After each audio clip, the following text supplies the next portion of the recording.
Good morning, my brothers and sisters. If you have the gift of anger, quote unquote, then this psalm is for you.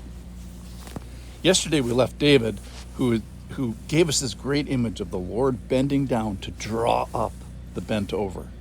But today, let's turn to Psalm 39, and it's about anger. It's about internal anger, not external anger.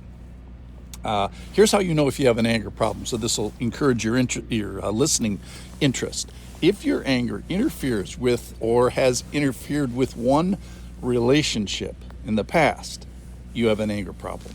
So watch what happens in Psalm 39. Start in verse 1. This is David talking. I said, I will guard my ways that I may not sin with my tongue. I will guard my mouth with a muzzle. Now, it's all good so far. He's guarding his mouth, which is a big deal. Unfortunately, he's angered on the inside, but doesn't let it come out.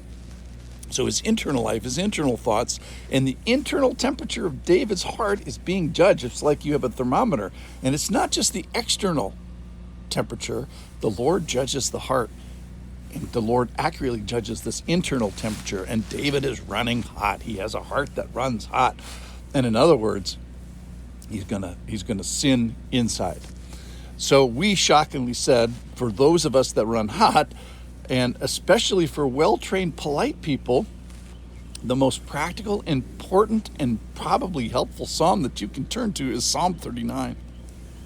If your tongue is a raging fire, that's the most destructive thing on earth. But then this happens for David. He says in verse 2, I was mute and silent. I held my peace to no avail. My distress grew worse. My heart became hot within me. So he's not talking.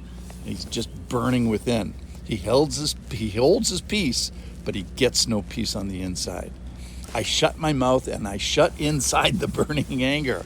I ate my words, which is, that's a good technique, as long as you fix the heart too. So I ate my words and they ate me up. So here's the point, is you can have a sinful heart and have a sinless mouth at the same time. So the Lord desires more than just a mouth that doesn't become angry. The Lord seeks a heart that doesn't burn hot against the sinners around me. So David realizes this, and here's how he kind of makes the turn. O Lord, verse 4, O Lord, make me know my end. What is the measure of my days? Let me know how fleeting I am. So David kind of gets this thought. If you knew that this was your last day, would you be using your emotional resources on this topic? If you were measuring your days, would you want this hot heart to even make the cut into your last days? And in a sense, David is going all the way to his deathbed and says, is this really what I want my heart to be doing? And though I have external control with my lips, do I want the internal rage, the internal hostility of this conversation inside my heart? So if you have the gift of anger, dear listener, this is for you. And here's the trick that he uses. He says, Lord, make me know my end so that I can put to end to wrong, all this wrong thinking and wrong feeling. Nature moment here. So if you often find that you're eating your words and getting eaten up inside, if you have this gift of anger, then Psalm 39 might be the most practical psalm that you can turn to. All right, specifically, if you're a well-heeled angry person, that your anger burns hot on the inside, not on the outside, then David and God urge you to go a little bit further. And if this is you, he's going to give you a tool of the calendar. He compares my life, my fleeting life, to this raging, burning fire. And he says, is this what I want? And he basically says, no. I stand here as a mere shadow, as a mere breath, and I'm not wasting my precious remaining days burning hot to no avail. Verse 7, and now, O Lord, for what do I wait? My hope is in you. Deliver me from my transgressions. I'm mute. I do not open my mouth, for it is you who have done it. Remove your stroke from me. David is stricken by the Lord. He says, my hope is in you. I am a sinner. And then he goes on how to be forgiven. Now I don't talk, just like at the beginning of the psalm, but he's not quiet in burning anger. He's quiet now in repentance and regret and rebuke.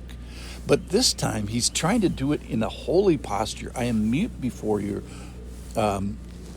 Now that I've cooled down and considered your heavy hand, the hostility of your hand, being struck by you, don't do this hand. And then verse 12, hear my prayer, O Lord, give ear to my cry. Do not hold your peace from my tears. So here David is saying, oh no, I am sinning against you, Lord. Oh, I have done this many times before. All I have is you. I don't want to sin against you. I don't want to use my days like this. And I'm here on this planet doing my best, and I have stumbled here.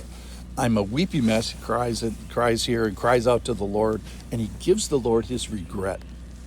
So Psalm 39 is a psalm, one of the best on how to get forgiveness after you're struck by your sin. So first, let your sin strike you. Test the temperature of your heart. He tests the temperature of his mouth and finds, oh, that's great. Then he tests the temperature of his heart and says, that's not very good. And he lets his sin strike him. And he says, I am the wrong temperature. And then it's hard not to be repentant if you have the Lord helping to strike you.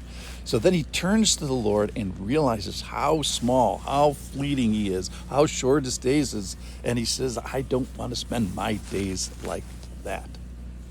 So if you have the gift of anger, which is not a gift, and I'm using that as a joke to get your attention.